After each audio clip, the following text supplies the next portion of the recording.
Si je savais pourquoi j'ai accepté. Non, j'ai accepté d'abord parce que ça m'intriguait. J'étais le premier à le faire. Donc il y avait aussi quelque chose qui était un peu la tentation de débuter cette série de confinement avant la lettre. J'étais intrigué, en fait. J'étais vraiment intrigué de savoir si ça allait susciter quelque chose en moi ou pas. C'est-à-dire, quand je suis allé, je n'avais aucune idée si ça allait provoquer de l'écriture. Et j'étais curieux de voir si cet enfermement allait me faire écrire.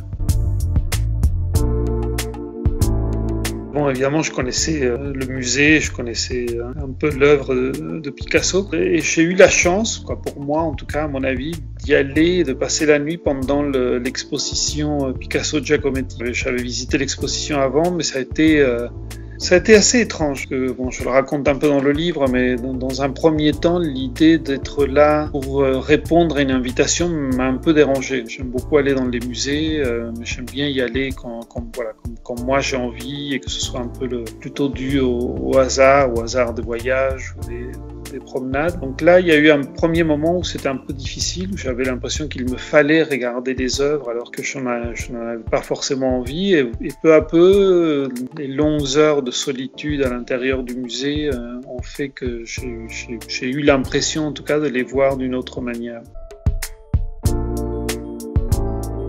Je me suis pas senti enfermé, en fait, parce que c'est quand même, le musée est grand. C'est non seulement un lieu que je connaissais, mais c'est aussi très près de chez moi. C'est un quartier que je connais très bien. Donc j'avais juste l'impression de devoir passer une nuit dans une maison qui n'était pas la mienne, mais je me suis pas senti enfermé. L'enfermement, souvent, a besoin de quelque chose peut-être de plus contraignant ou de plus petit. Là, c'était un choix d'aller passer la nuit, donc c'était pas vraiment du côté de l'enfermement. Je trouve un peu le même sentiment de non-enfermement. Je passe beaucoup de temps chez moi toute l'année, donc pour moi le confinement qu'on subit aujourd'hui ne change pas beaucoup mon quotidien. Je me lève, j'écris, je lis, je déjeune, je fais la sieste, je réécris, je relis. C'est un peu le quotidien de ma vie normale hors confinement.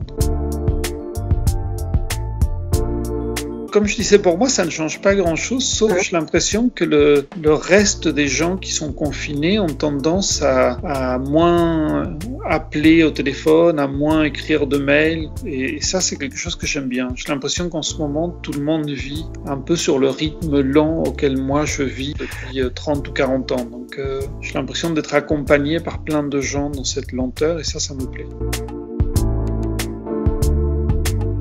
Oui, non seulement je travaille à l'écriture d'un nouveau livre, mais en plus, j'ai l'impression que un livre que je pensais finir plutôt dans un an, je vais sans doute le finir dans 2 ou 3 mois parce que je travaille beaucoup plus.